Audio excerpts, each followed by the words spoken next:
MIDC क्षेत्रातील झोपडपट्टी पुनर्विकास योजनेवर भाजप नगरसेवक अमित मेडकर यांनी जोरदार आक्रमक भूमिका घेतली असून नागरिकांच्या हक्कासाठी लढण्याचा इशारा दिलाय। MIDC कडून काढण्यात आलेल्या टेंडरवर त्यांनी गंभीर आक्षेप घेत ही योजना नागरिकांवर अन्याय करणारी असल्याचा आरोप केला। तुर्भे येथील आंबेडकर नगर, हनुमान नगर, शिवाजी नगर, इंदिरा नगर आदी भागातील नागरिकांची बैठक रविवारी पार पडली।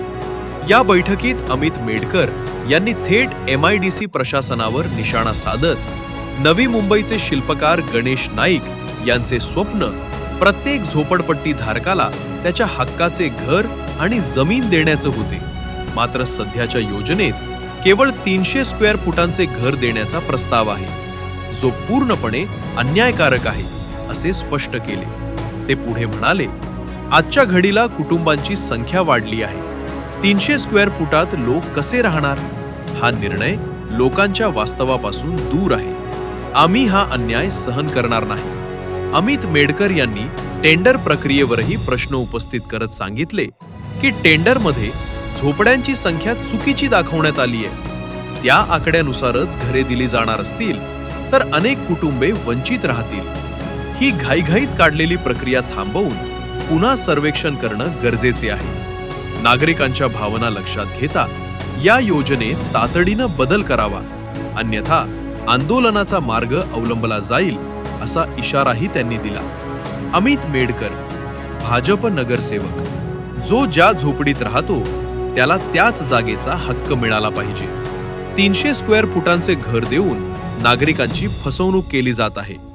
आम्ही हे होऊ देणार नाही। स्पष्ट करतो, मला या विषयावरती कुठला राजकारण करायचं नाही। आमचा गोरगरीब नागरिकांचा घरांचा विषय, त्यांचा हक्कांचा विषय, मी त्याच्यावरती बोलताना तुम्हाला एवढंच सांगेल की 24 मार्च 2026ला MIDC कडून टेंडर फ्लोट करण्यात आला। त्यामध्ये नवी मुंबईच्या जेवढं MIDCचे भूखंड आहेत त्याच्यावरती जे झोपडपट्टी झाले आहेत त्यासाठी बिल्डर अपॉइंट करण्यासाठी तो टेंडर त्या ठिकाणी झालेला आहे, फ्लोट करण्यात आला आणि त्याच्यामध्ये सगळ्या नागरिकांना 300 स्क्वेअर फीटचे घर त्यामध्ये देण्यात येणार आहेत असं त्याच्यात स्पष्ट त्याच्यामध्ये उल्लेख आहे।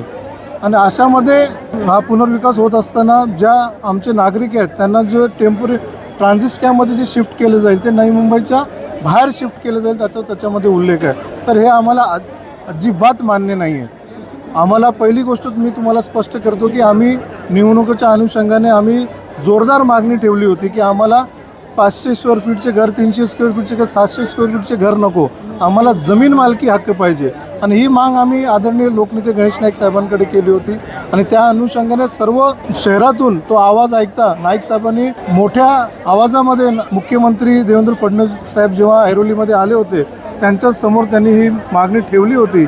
आणि मला सांगायला आनंद होतो की माननीय मुख्यमंत्र्यांनी सांगितलं होतं की निवडणुकीनंतर मी या विषयावरती नक्कीच विचार करेन, आपण तसं GR आणू। आणि मला तुम्हाला सर्वांना सांगायला आनंद होतोय की 25 मार्च 2026 रोजी शासनाचा GR आला आणि त्याच्यामध्ये स्पष्ट म्हणण्यात आलं आहे की जेवढे 500 स्क्वेअर फीटपर्यंतचे जे घरं आहेत त्यांना जमीन मालकी हक्क देण्यात आलेले आहेत आणि त्याच्यावरचे जे 1500 स्क्वेअर फीटपर्यंतचे जे घरं आहेत त्यांना 10% रेडी नक्रेरचे पैसे भरून त्यांना देखील नियमित करण्यात आलेले आहेत। आणि असं असताना महाराष्ट्र शासनाचा जो GR आहे आणि हा GR सर्व प्राधिकरणाला लागू आहे, त्याच्यामध्ये स्पष्ट म्हणले आहेत की ज्या ज्या लोकल बॉडीज आहेत आणि त्यांच्या विकास आराखड्यामध्ये ती जागा निवासी दाखवली असते तर त्यांना देखील हा GR लागू आहे। आणि अशामध्ये नवी मुंबई शहरामध्ये जेवढे MIDCच्या भूखंडावर झोपडपट्टी ते DP प्लॅनमध्ये ते निवासी दाखवले आहेत, तरी देखील मागच्या दरवाज्यात चोरीने MIDCने आणि त्या खात्याने हा टेंडर काढला आणि त्याच्यामध्ये आमच्या गोरगरीब जनतेसोबत खेळण्याचं काम, त्यांना छळ करण्याचं काम यांच्या माध्यमातून झालेलं आहे। आणि याचीच जनजागृती करण्यासाठी आज आम्ही मोठ्या प्रमाणामध्ये गणेशनगर, आंबेडकर नगर, इंदिरा नगर, गणपतीपाडा, गांधीनगर, आमचं तुर्बा स्टोर, वारलीपाडा आणि शिवाजीनगर आणि क्वारी परिसर या सगळ्या भागातील सर्व लोकांना एकत्र करून त्यांच्यामध्ये जनजागृती करण्याचं काम आणि कसं हा टेंडर चुकीचं आहे आणि आपल्या सर्वांचा विरोध आहे हे सांगण्याकरिता आज आम्ही त्यांच्यासोबत आज ही मीटिंग घेतलेली आहे। यामध्ये काही क्रायटेरियाज त्यांनी त्याच्यामध्ये दिले की त्याची क्वालिफिकेशन काय काय असली पाहिजे, त्यांनी 500 कोटीचं काम केलेलं पाहिजे, 10 वर्षाचा अनुभव पाहिजे, त्या सगळ्या गोष्टी आम्हाला त्याच्यामध्ये काही रस नाही आहे। बिल्डर त्याचं टर्नओव्हर ट्रान्झॅक्शन कितीचं असावं, त्याची बँक गॅरंटी कितीची असावी, हा काय आमचा लुकआउट नाही आहे. आमचा लुकआउट फक्त एकच आहे, आम्हाला इथे 300, 500, 700 स्क्वेअर फीटचे घरं नको.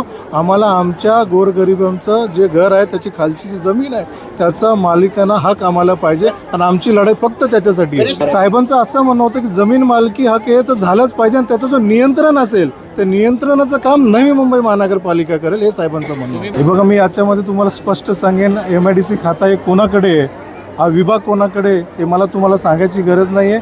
हे तुम्हीच लोकांना सांगा तो खाता कोणाचा आहे आणि कोण त्याचे मंत्री आहेत, हे आम्ही काय सांगणार ना. आम्हाला बघा याच्यामध्ये काही राजकारण करायचं नाही आहे. हा लोकांचा जिव्हाळ्याचा विषय, आमचे गोरगरीब कष्ट नागरिकांचं भविष्याचा विषय, त्यांचा मुलाबाळांचा विषय, त्यांचा घराचा विषय आणि त्यांच्यासाठी आम्ही आज रस्त्यावर उतरलो आहे आणि जनजागृती करतो आहे. आम्हाला या राजकारणामध्ये काय इंटरेस्ट नाही आहे. ज्या कोणाला करायचं असेल त्यांनी करावं, त्यांना लक लाभो.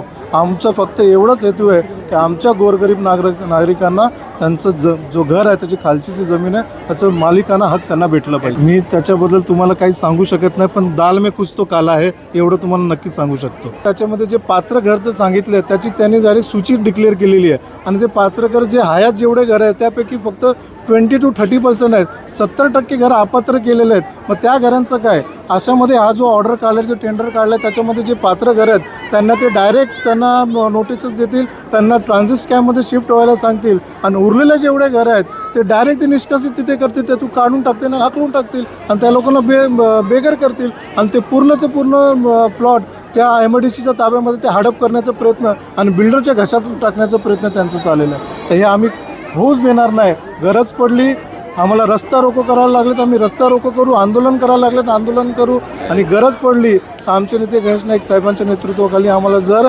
न्यायालयामध्ये जायला लागेल, न्यायालयाची खिडकी आम्हाला तिथे खडकवायला लागली तर आम्ही ते देखील करण्याची आमची पूर्णपणे तयारी आहे.